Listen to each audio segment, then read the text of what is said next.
All right, welcome everyone. It's June 15th, 2023, and this is the weekly Backdrop Developers meeting.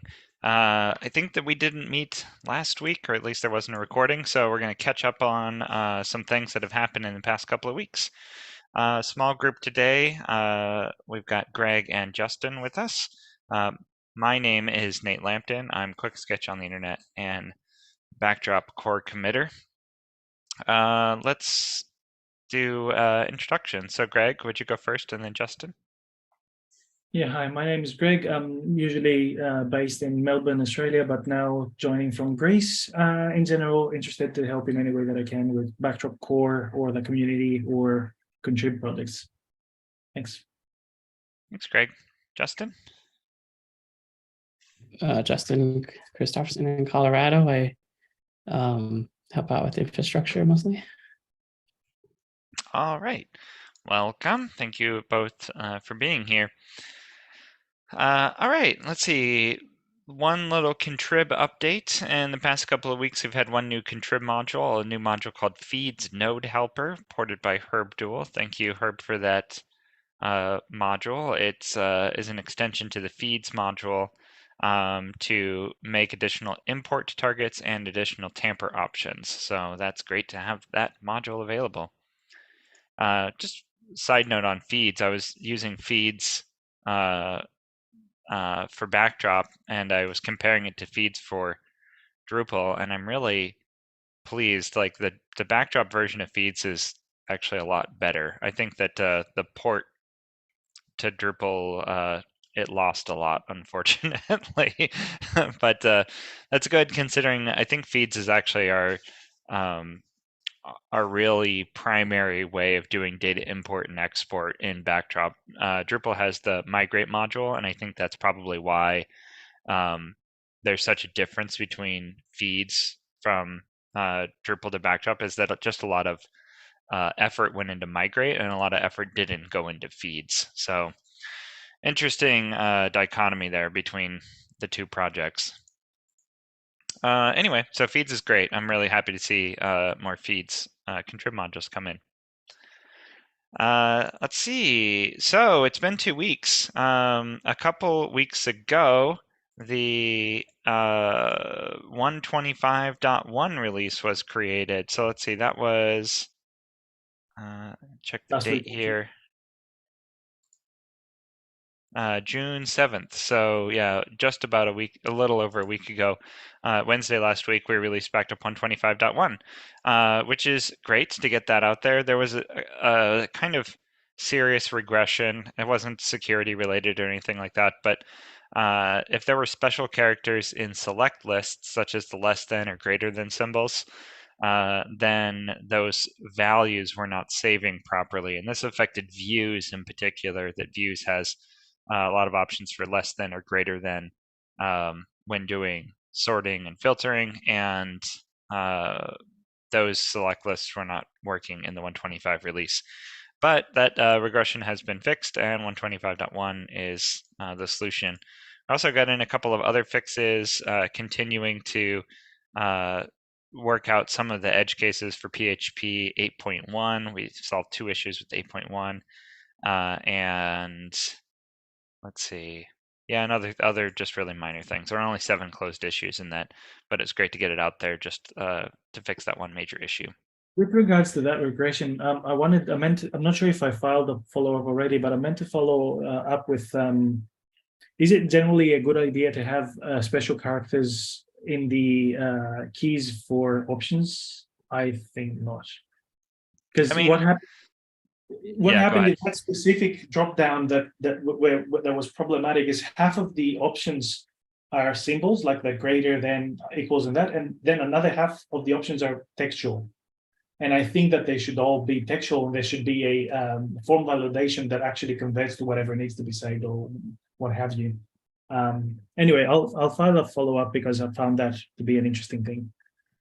Yeah, I think generally, I don't really have a strong feeling about it, and it's almost inevitable that some special characters will end up as being the values for some options somewhere. Like it can happen really inadvertently, like an ampersand or a quote, or I don't know, just characters you might not think need to be escaped sometimes need to be escaped, and then they're inside of an option. So I think just generally, support for special characters in select list options and radio buttons and checkboxes is a must. Like, we have to support that, and it just needs to be there. And if it's there, then do we need to discourage using special characters? I mean, not really, because there's no real problem with it. But yeah, you do need to, like, sometimes just exercise a little bit more caution when you're using situations in which there might be HTML markup in there. And that was the Right. problem with this, is that we were double escaping the HTML Yeah. markup. Oops. And so at least it was that and not the other way around. Security issue, yeah. All right, let's see. The one thing I wanted to mention as being something that's really exciting that I'm really happy to see is moving forward is the version of jQuery in Backdrop Core has finally been bumped up to the latest version of 3.x. The issue is, oops, I lost the issue number. The parent issue is 3106. So now on jQuery 3.7. Which is fantastic. We in that issue 3106, you can get the background information there. The old version of jQuery is also still in core, and for sites that are going to be upgrading to 126 here in September, they will continue using the 1.x version for the time being, unless they manually switch it over to 3.x. New sites will start out on 3.x right off the bat. So this basically means that we, for real, have a version of jQuery update module in core effectively, because you can now at will switch between the old 1.x version of jQuery or the 3.x version of jQuery. There also were a couple of fixes in that issue to make it, we only had like 2 places in core that needed to be updated, so it was a pretty minor thing to get core's JavaScript 3.x compatible. But 3.x compatible doesn't mean that we haven't actually fixed all of the deprecated function calls, of which there are many. And so IndigoZella helpfully opened up 6149, which is a follow-up task of, like, let's get all of our deprecated jQuery code updated. That involves things like swapping out calls to bind, use on instead of bind, use on click instead of click, and things of that nature, where for the most part it's pretty, like, you used to do this and now you do that. So I don't think it's going to be a heavy lift, but there is The a only lot thing of is that whatever we do, we need to be careful with like the replacements that we place. They need to be compatible with both 1.x and 3.x for as long as we have 1.x as well. So that's the only thing. Yep. And fortunately, as far as I know, everything is compatible between 1.x and 3.x. So so all of the replacements we do should work in both versions. But yeah, it's a great call, Greg, that we need to watch out for that. When we do all of our testing, we'll want to actually specifically test every single replacement that we do, like as we merge those in. And yeah, you're right, we should double test them on 1.x and 3.x. But since the toggle's in core and there's a UI for it, that shouldn't be too difficult. Yeah. So there's a link in that UI that points to documentation, and I've put that link in the agenda. And we have marked that documentation as incomplete. So that new feature is going to land with you can test it with 1.x currently, but it's going to ship in September 15th with 1.26 basically. Until then, we should, so Herb has made an initial draft of the documentation that are linked, and I've added some things to it. And I need feedback on that, and I need to know the plans to deprecate 1.x. So I've sort of like tentatively put there that we might remove it in Backdrop 2.x. And the drive behind that is that, well, we needed to move to something that is supported, right? Because 1.x was outdated. But there was, one of the drives was that there were audit software that were marking Backdrop as insecure because we were shipping with 1.x. it was a patched version that didn't have any security problems, but that software didn't have any way to know that. So if that type of software is actually taking, after you switch the setting to switch to 3.x, is actually taking the website, it's not going to flag it. But if it's taking our repository, it's going to flag it because we still have 1.x in the code base. So there's things that we need to discuss for the future, like, are we going to create a jQuery legacy module and move 1.x to that so that people can use it and remove the UI from core and leave it there? It may need to involve PMC decisions and when that happens. Yeah. And yeah, and I've added some comments there on where people will be able to find the suites. The fact that it's available after 1.26 and that existing sites will not automatically switch to that. They need to manually do that, but new sites will be switching to 3.x.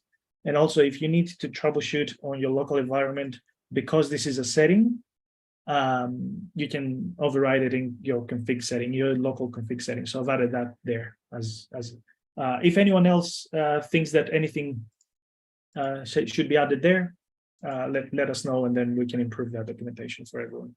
We have until. Oh, this is excellent. Great that you've been updating the documentation page. So that's great. Yep. I wonder how. Yeah, and the other thing is that I can't remember exactly how Herb was phrasing it with regards to 1.x, as in there will be no support for 1.x. I've changed that to minimum support, and we need to decide. As there's a big heading in the documentation that says this is tentative, like anything here may change at any time until 1.26 is released. But we need to make a decision, and the draft that I pointed there is that best effort support for 1.x, and if there is a security a patch that is upstream, I imagine that we will patch our 1.x version so long as it exists in core. So yeah, we need to decide though, make these official decisions. Yeah, thanks for working on this documentation page. I tried to figure out how to get to this page from the home page. It's not exactly easy, but because searching for jQuery in the search bar unfortunately jumps you to jQuery, the library, because it's an exact match on the name. So searching just for jQuery doesn't get us to this page. But so far right now, it's under developing for Backdrop in the sidebar. There's a section called using JavaScript. And then clicking into that, then there's a subpage for jQuery. Yep. So yeah, it looks like maybe making this more discoverable might be helpful. Like maybe that using JavaScript page, which unfortunately is basically a blank page. Like maybe. Yeah. So the title for that specific page, I didn't notice the book outline there. I should fix that. Yeah, you're right, because it was initially called jQuery, and I've changed that to jQuery in Backdrop because it's not about jQuery. And there's a link at the bottom that says if you need to read more about jQuery, go to the official documentation. But you're right, I didn't notice the outline. I'll move it one level up, and then using JavaScript, I'll probably remove that.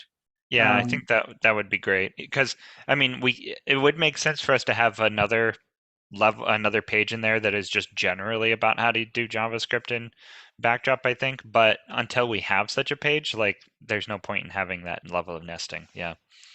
Or maybe I'll just put something about how we can add JavaScript libraries and just draft it there. Yeah. Yeah, but I would also just be in favor of putting it at top level.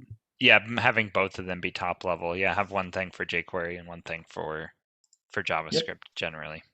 Cool. Great. Yeah, so that's really fantastic. That's been a long-standing annoyance, and it was a lot easier to move to 3.x than I had originally anticipated. So that there was all of this consternation, mostly from me, that I was like, oh, this is going to be so difficult and hard, because I thought we had to get rid of all the deprecated usages, but they're really I mean, you only had to get rid of the removed usages, of which there were only 2 in all of core. So oops, that was something we should have done a long time ago because it was a lot easier than I expected. Yeah, and since we still leave 1.x as a fallback, we're not breaking. Like if things break, people can switch back to the legacy one, and that's it. Yep. And the intention here is that our hope is that by having 3.x in core and having it be the default for new sites, and people, of course, are going to be switching, that contrib will then get notices saying, hey, this needs to be updated, this needs to be updated. But if it's anything like it was for core, the number of situations where that happens, even in contrib, is going to be really limited. So before we move on, just one final question. Do you think that we should add telemetry on the 2 versions so that we know when the time comes? yes, All right, okay. absolutely. I'll create it. We need to get on those telemetry issues. So what was the other thing that we really wanted to track? Oh, entity reference. Yeah, to see if entity reference is turned on. Yep. Yeah, let's get those items moving. We have telemetry. It'd be great to use it. Yep. Okay, let's see. Just a note here, this isn't exactly exciting news, but our pull request sandboxes have been having some problems recently. Sorry to all of our developers that may have been frustrated recently by their sandboxes not being spun up. We had some issues, multiple issues, with a new version of the operating system, including a new version of Git, which then broke all of the existing pull requests. And then there was also a new version of MariaDB, which broke things in a different way. So issue 6139 is where we've been tracking the, hey, our sandboxes are broken, how do we get them fixed? They are all fixed now, so filing, well, all fixed. If you file a new pull request today, it will get a sandbox generated for it as is expected. But unfortunately, all of the existing pull requests, all of their existing sandboxes either are broken or have been removed. And so that's a bit of a bummer that for any pull request that you would like testing on, that probably needs to be merged with 1.x or rebased and then pushed up, and then a new sandbox will be generated. There was a very brief period where the PR sandboxes were working. So we have maybe a dozen or a couple of dozen of PRs sandboxes that are working, and they will expire after 45 days, I think, or something like that. The current problem is that we have a limit in our capacity, which is 40 gigabytes.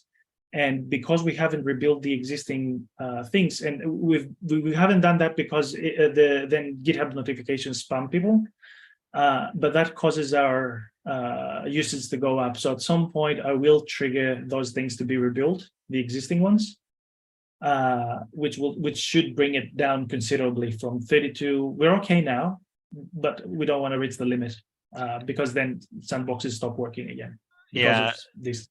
What I've noticed, Greg, is unfortunately just rebuilding them doesn't work because they need to actually be updated against 1.x in order for the sandbox to work. It needs to be rebased. So unfortunately, if you rebuild them, they're actually working right now, which is funny, but if you rebuild them, they will fail. And the only way to get them up to date is you need to actually go to the pull request, and you can't just close it and open it. You know, sometimes we do that and sometimes it works. We actually need to rebase or merge, and then that will actually get the sandbox going again. I was actually surprised that MariaDB dropped the compatibility layer for MySQL. Yeah, which was one of the things that we needed to change. But yeah, yeah, that was one of the kickers. Yeah, MariaDB 11 dropped the symlink compatibility thing. So when you type MySQL, for example, in MariaDB 11, it no longer goes anywhere unless you've installed a compatibility package as well. And so, yeah, that was one of the issues. Just noting that I opened an issue in the Tagboat demos repo that we have to mimic all the changes that went into core for the Tagboat demos that we have for the main site.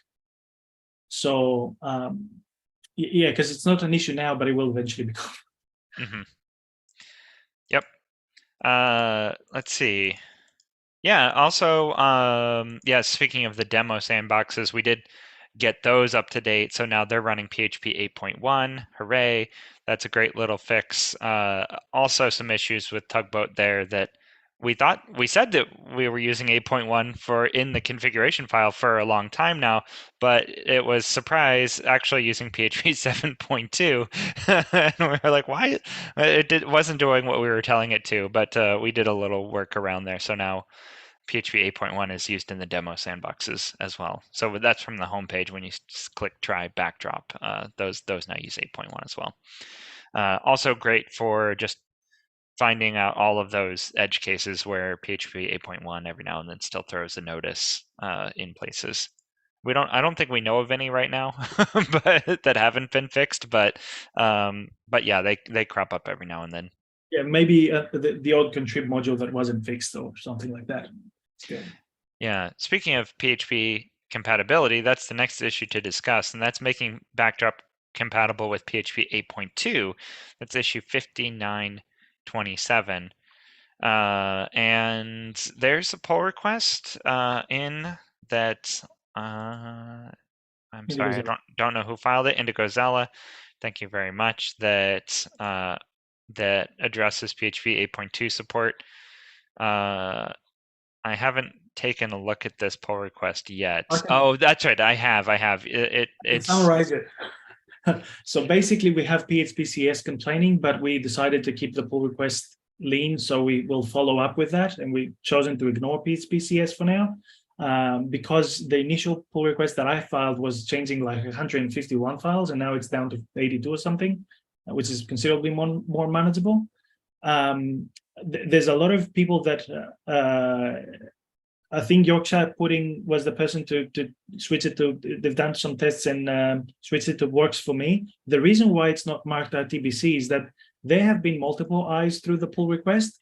It's just that none of us actually marked it RTBC. We gave it a thumbs up because the changes are so many. We needed more eyes there. So now it falls, I guess, to one of the core committees to do a final review and RTBC and merge it. Awesome. That's great to hear that it's at that point already. Yeah. So it's marked Works for Me. Yeah. Okay, great. I'll take a look at this when I get a chance. I wanted to ask with regards to that. So the jQuery chains is slated for 126. So this one, do we plan to merge it sooner? It's the same thing that we've done with 8.1. Do you think that it should get in 125 as well? I would. Ooh, that's a tough question. I would want it to be a bug fix because I think maintaining compatibility with PHP is it not working as a bug, in my opinion. So that would be great to get it into 125 to make it so that people could start using PHP 8.2 right now. However, the scope of the changes, like if it seems likely to break things, we may want to postpone that to 126. So I think that once I do the read through, I'll kind of express my opinion about whether or not we should backport it or not based on how dangerous I feel the changes are. It might be useful to get other people's opinion on that, yourself and Indigo Zella that worked on that issue. If you feel that there's the potential problems, then maybe we should be more conservative. I might be remembering things wrong, but I think that when we added the 8.1 compatibility, we were pressured on time when PHP was announcing the end of life of the 7.x series. So maybe there was pressure, but now we have support for 8.0 and 8.1, which are not end of life as far as I know. So there's no rush, so to say. So I guess it's up to core committees and whether you feel comfortable. The key point is like the sooner that we merge it in 1.x, our PR sandboxes will be running on it. So that's the key point, that we have enough time to test things. One thing to point is that with regards to the Tugboat sandboxes, 8.2 doesn't have the 8.2 PHP image for Tugboat doesn't have the same issue that 8.1 had, where we had to explicitly add the operating system to the end of the image name. And we've tested that with Indigo Zella. It was the last change that happened there. We switched it to remove the operating system, and it still spins up as 8.2. So we don't have to bind ourselves to always keep updating the operating system there. So yeah, we decoupled ourselves from that. Great. Okay. Yeah, I'm looking at the release date and timeline of everything. This was PHP 8.2 came out at the end of last year. You know, it's already halfway through this year. I'm kind of feeling like a little bit bad that seems like a long time to catch up to compatibility, but I don't feel that bad because I think that there's like PHP's actual release date, and then there's like when the operating systems actually start including it, and you know, there's a little bit of a delay before it gets to an application level like us. But still, yeah, sooner the better. At the very least, maybe we can work on getting into 1.x, and we might leave that judgment call for later. I don't know. Yeah, but the sooner we merge that in, you know, obviously the better. So at least into 1.x. Yeah, and looking at our telemetry, 58% of the sites that are reporting usage data are still on 7.4. It's not that people are, you know, stuck in 8.1 and they're waiting for us to jump. We only have like 13% on 8.0 and 17% in 8.1. So we're tracking well. And the older versions are all very, very low, 1 or 3%. So we're looking good. Great. Yay, telemetry. Yeah. Okay. Let's see. One other issue that Craig brought up for discussion is this issue 6143 to replace the current token browser in core with fast token browser from Contrib. Oh, this was only open 3 days ago. This is a very new issue. Yeah. Can you summarize for us, Craig? Yeah, so it started as a discussion in Zulip, and there were some problems, I think, with the JavaScript for that, and Yorkshire Pudding, who is the maintainer, the person that ported it, was trying to solve some JavaScript issues, and we solved that, and then a lot of people jumped in and said, hey, Fast Token Browser solves a lot of issues when it comes to slowness of the site. The more tokens that you have, because it loads things via Ajax as needed, on rather bigger sites that make extensive usage of tokens, it is actually a lifesaver. And they said, you know what, the UI is better, it should be in core. And we have been discussing that yesterday with Martin, Yorkshire Pudding, and Steve Morehouse from the UK during the UK office hours. And then again with Robert Bugfolder during the previous Design UX meeting. So I've marked that issue as both UX and also PS, which stands for performance and scalability, just because of the whole Ajax loading thing of things. I'm not happy with either of the user workflow of adding, like, the core token browser expects you to have selected the field that you need to insert the token to before you actually open the token browser, and then clicking one of the tokens inserts it where in the field that had focus before. Whereas the Fast Token Browser, you open it, you sort of like click the token and it puts it in a queue, and then the next field that you click on and you focus, that's where it inserts it. And I was discussing that that is not ideal, and maybe we could. So what happened, especially in pages like the page where we configure the patterns for path aliases, there's multiple fields that are token enabled. One for its content type, one for its vocabulary, and I think for user accounts or something like that. And we decided, because we were repeating the same help text that was saying this field has token browser support, we decided to remove the help text from each individual field and put it at the top. So you have a single sort of like trigger, and then whoever is new to how tokens work needs to know that you need to select the field to focus the field first. So I thought that maybe we could introduce like an icon at the end of these fields that when you click it, it automatically says it was triggered for this field. So I'm going to insert the tokens there. So yeah, I haven't gotten the chance to put that down in writing, but I am for in favor of this change because of the performance problems that it fixes. And then we can work out the usability thing, the user experience. Yeah, it's a good thing to flag that, changing, like just adding it so that the token browser loads via Ajax. Yay, I think that people agree with that change, but then changing the workflow, that might be an unintended side effect. So we'll need to actually explicitly want to say, are we intentionally changing the inserting behavior here, or is it just kind of an accident of putting in fast token browser? Surely somebody probably thought about this, like when they wrote it, like they probably decided that they felt that way was better. But I'm not totally sold on it based on what you described. And as I said, I don't like either of the two browsers, the core token browser or the fast token browser, the way that they work. Because if you are a person that is new to the token, the whole concept of tokens, first of all, it's an advanced topic, so you need to get your head around that. And then there's quirks about the workflow that you need to keep the exact order of things that you need to do to insert the token in the proper place. Like, oh, you need to select the field first and then click there, and then it targets that field. So that's a bit quirky. So if we had an individual button in each of the fields, and then clicking that button means that I'm adding it to this field next to which the button was, then that eliminates the whole, oh, you need to select the field first, or you need to click first and then the field.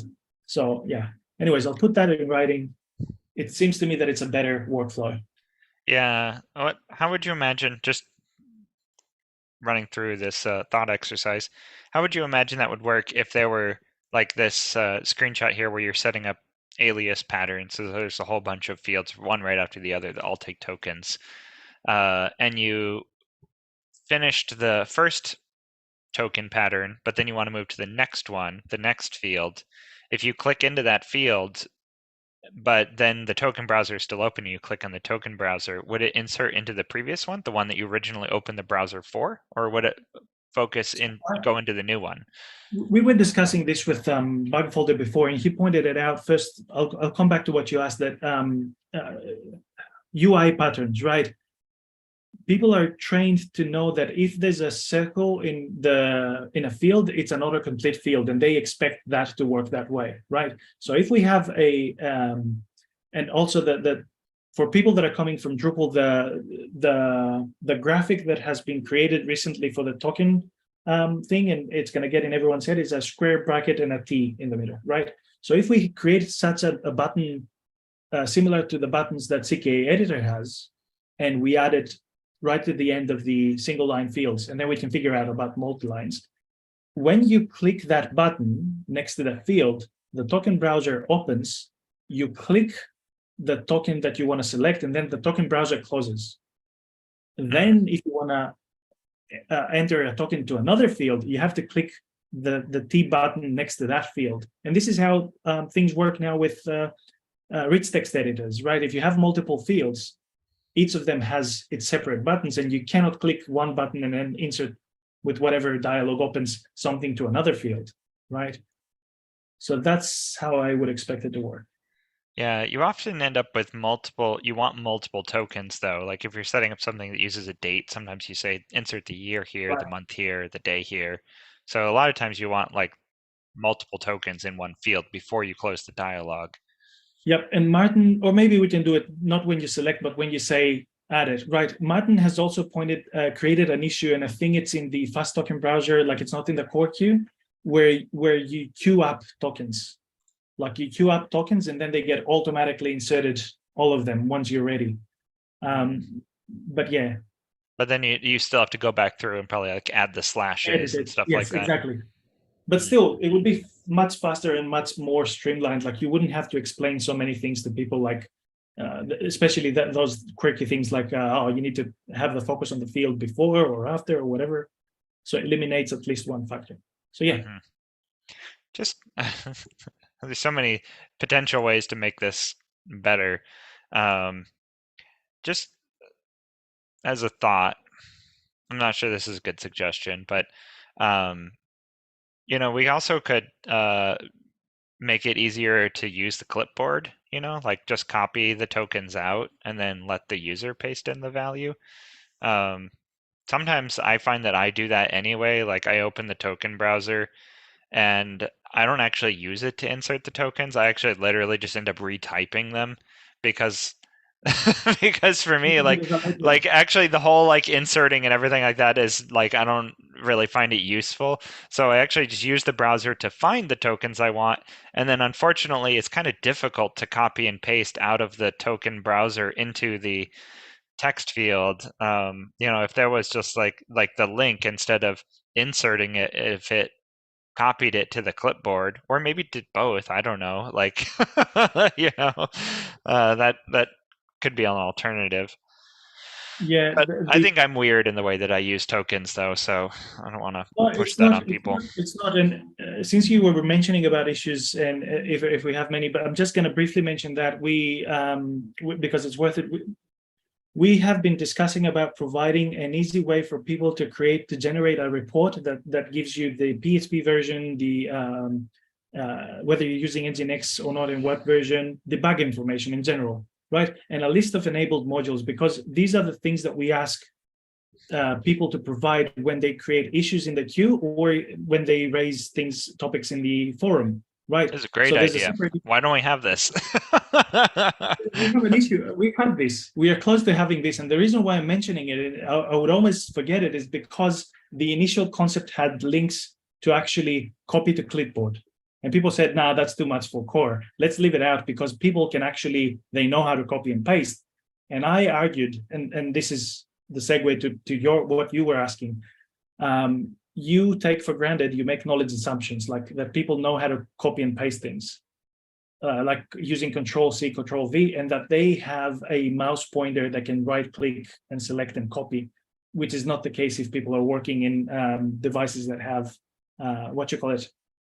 touch screens, right? So you have to select and then click and hold to copy. It's not easy. So maybe that makes a case for putting a copy button for core to be using it in general. So if token browser is yet another thing where we would be using it, right? So yeah, that's a good idea. That's a good potential for an idea there. You know what I was thinking as I was saying that there would be an icon. There usually is for like copy to clipboard, you know. But I was thinking how visually heavy that would be. But Yeah. we could make it for desktop users at least. Like if you hover over the link to insert, like maybe the copy to clipboard icon like shows up on hover, so you could just click next to it. That I think that would be a tremendously helpful addition, and it wouldn't cause too much additional like visual burden because it'd look exactly the same until you hovered over the link to insert, and then you'd also just have this clipboard option. Yeah. I don't know. So speaking of that, because we're like 10 minutes before the end, the issue that you said we should have that in core 5791, there's a very recent pull request and screenshots at the end of the issue.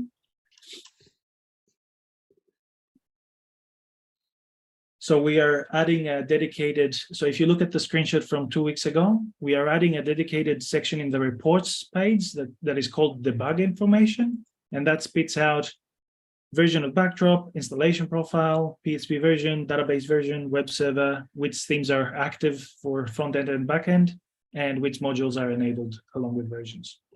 So these are the basic information that we need. And that screenshot has fun. Sorry? I said this is fun. I haven't seen this. Yeah. Interesting. And if you notice in the screenshot, there's a copy to clipboard and download as a text file set of links, which either pull requests, they do nothing at the moment. It's just I put them there as a proof of concept. And people were saying, yeah, maybe just leave these out of there. But if you're saying now that we need the copy to clipboard thing in another place, maybe it makes it for point for maybe a follow-up where we can add this functionality in different things. Yeah, I think that copy to clipboard capability is not difficult these days. Like clipboard is just like a JavaScript object, Yeah, and pipelines. like copying stuff into the clipboard doesn't require any additional libraries or anything. It's just a couple lines now, which is great. Yep. Okay, cool. Yeah, this is neat. This is a little bit more complex than I was thinking. This get debug info. I kind of was thinking like from the reports page, there's like a system report, and then you click on it, and then it would just be a white screen with text that was just literally the report, and then you would copy and paste the whole thing. Right. Which Jen also suggested, that we should make print styles for these kind of pages, like the report pages, like you mentioned, the status report page, where people can just click print, and then it will be a plain text version of it. But the status report page gives you way much more information, like the entries that we have there, like PHP libraries and things like that. Whereas this debug information is specifically to help us with the issue queue, especially in Contribland and the forum, because it's the most frequent questions that people ask. Which PHP version are you using? Which backdrop version? Which theme? And are you using any other modules? And we didn't have any easy list where people could grab the list of modules. We recently added a support for system views, so you can create a view, and that was one of the ideas thrown in that issue, to create a view in the reports that people can tweak, but it wasn't easily copyable, I should say. So yeah, so this is plain text there. Cool. Well, anyway, that's neat. I'll check in on that. Let's see. We only have a couple minutes left. I want to mention something that I've been working on. So issue 4122 is the CKEditor 5 issue. And I stubbed out a module, yay, that does CKEditor 5. I forked it right out of the CKEditor module from core. So it's the same code base, but it's been renamed spaced to CKEditor 5. And it's coming together. Like, it kind of works a little bit. I'm just getting to the point where you can configure the toolbar and then actually have the toolbar be used on the front end. But I'm finding that the way that external plugins are written is very complex compared to what we'd been doing previously.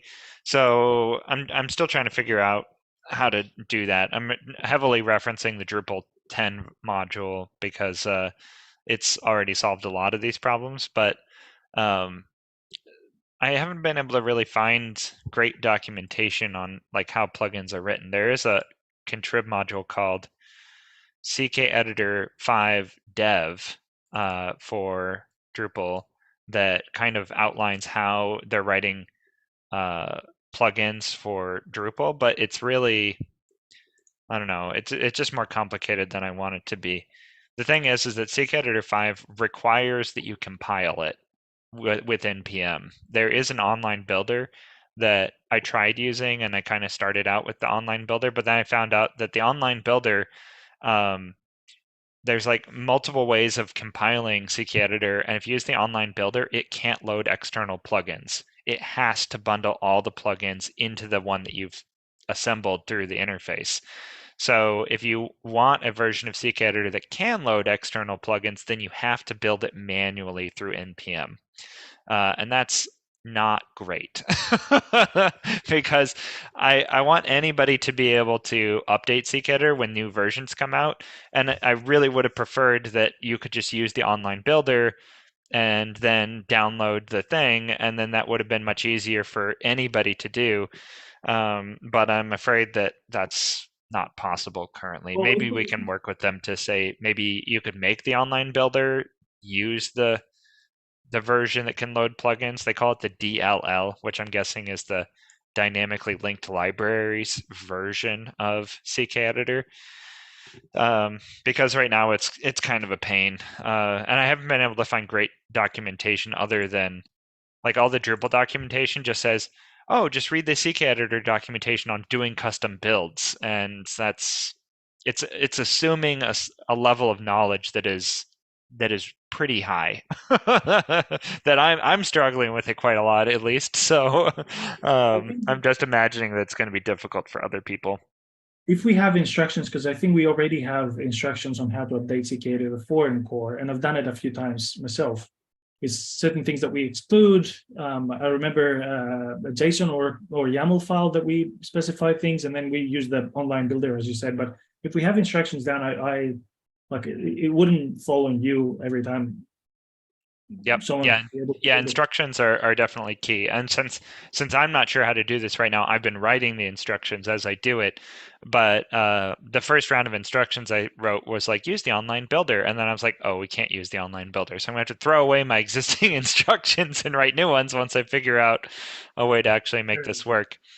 It's also of note that the Drupal version of CKEditor not only requires you to compile CKEditor when you want to update it, it also requires you use npm to compile each individual plugin as you update them.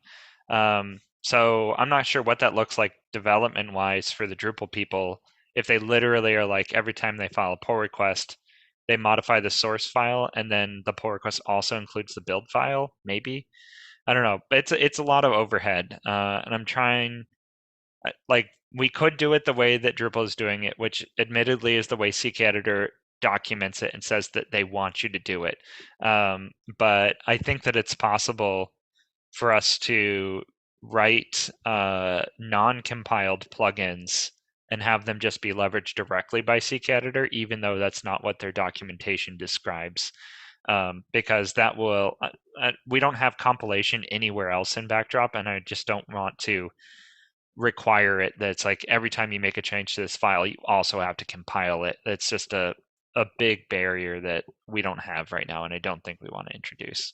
So yeah, we're kind of going our own way on this, or at least I'm going my own way on this so far, but I think it's That's going to be easier for us. That's great news. We have another 3 minutes. Just quickly, a couple of questions. Because CK 4 is becoming end of life by the end of the year, if I recall correctly, this sort of like puts a little bit of pressure on us. Do you think it's feasible? And also, how do you envision it? Do you envision that we do the same thing that the Drupal did? We ship both libraries at some point, and we do the same thing that we've done with jQuery. How do you see this happening? Yeah, we ship with both versions. That's what I'm seeing. Okay. Unlike jQuery, where you can only have one at a time, CKEditor, you actually can have CKEditor 4 and 5 both at the same time with one text format or another. I'm not sure that I'd really suggest that people do that, but it's probably going to take a while for CKEditor 5 to get up to the same level of functionality that CKEditor 4 had. That's still the problem right now. That's like CKEditor 5 is literally the core project, and the modules you add on it don't have the same capabilities as CKEditor 4. They're like, there's quite a few gaps still. So even those gaps aside, all of the modules that integrate with CKEditor 4 also need to be updated. So I don't know. With the timeline that we're seeing, I'm just imagining that people are going to be using CKEditor 4 well past the end of life date. I just don't see, even in Drupal land, like people are going to be using CKEditor 4 for a while yet. Yeah, I think I saw something that the hard or the end of life is for the rest of the community, but they have agreed because with the CK editor community and the Drupal community have been working closely together. It's sort of like some unofficial, I don't know, long-term support for a little while, a few months more until, yeah, I can't remember the article. I'll find it out and I'll share it. However, yeah, so it's basically going to be a separate module that is disabled by default. People can enable it, and then it becomes an option when you create a text format, right? Mm-hmm. Yes. Right. Okay, cool. That's excellent news. Thanks for doing that. Yeah. So anyway, I'll keep everybody posted. I did post to the parent issue that module is available, but until it gets actually useful, like until it actually you can configure it and it works, I'm going to leave it in my own personal sandbox. But if anybody wants to work to collaborate and test it out, feel free to go ahead and go over to that sandbox. Greg, not yet, because it doesn't really work. But eventually, like, we actually can start using its issue queue to manage it, because when we transfer it over to Contrib, the issues and everything will come along. So there's no problem using that as an official working space until we move it into Contrib. Yep. Okay, cool. Sounds good. Okay, well, it's top of the hour. I've got to run. So we'll end the meeting here. Thank you both for being here, and thanks to all of our community members. It's been a really active couple of weeks, actually, with the release and the jQuery update, PHP version changes, a lot of course, the regular stream of features and bugs. So yeah, we're really have good velocity right now. So, all right.